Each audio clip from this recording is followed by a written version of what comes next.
The city pulsed like a living heart, but on the tennis court in the middle of the park, a different energy reigned, fierce, almost tangible.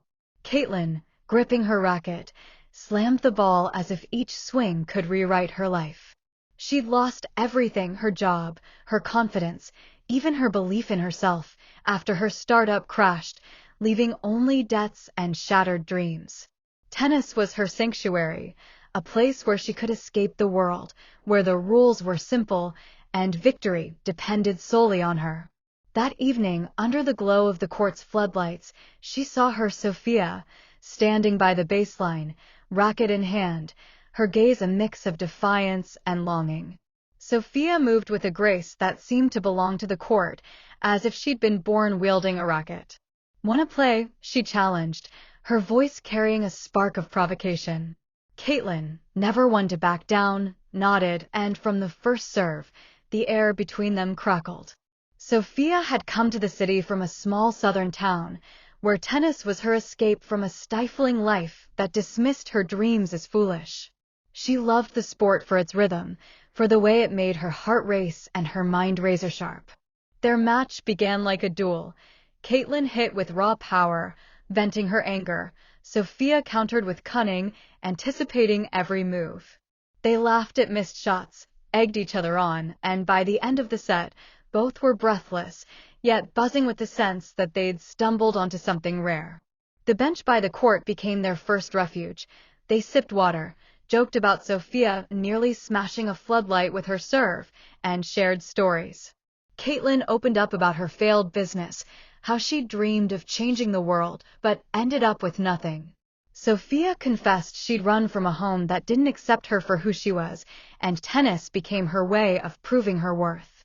Their court meetups turned into a ritual.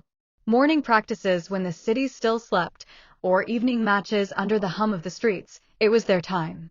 Sophia taught Kaitlyn tricky slices, while Kaitlyn showed her how to maintain pace in long rallies. Their conversations dug deeper, about fears, about how hard it was to be yourself in a world that demanded conformity. But drama loomed when Kaitlyn got injured, a sprained ankle during a heated match. Sophia, without hesitation, drove her to the clinic, holding her hand as the doctor applied a bandage. "I'm here," she said, her voice so warm that Kaitlyn felt her walls crumbling. Yet fear held them both back. Kaitlyn was scared to trust again, haunted by past betrayals.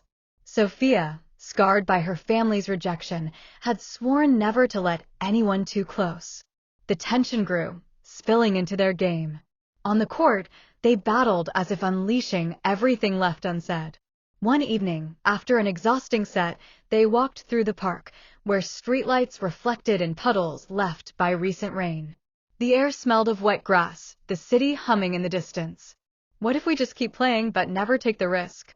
Kaitlyn asked, her voice trembling with vulnerability. Sophia stopped, her eyes glinting in the dim light. "I'm tired of being afraid," she replied, stepping closer. The moment stretched taut, like a string, and when their lips met, it was like a perfect shot, precise, powerful, full of life. The kiss, in the quiet of the park, became their promise, not just to play together, but to live, to love, to dare. From that night, tennis became their shared language, and love the force that made every match brighter. They fought on the court and in life, knowing that together, they could outplay any challenge.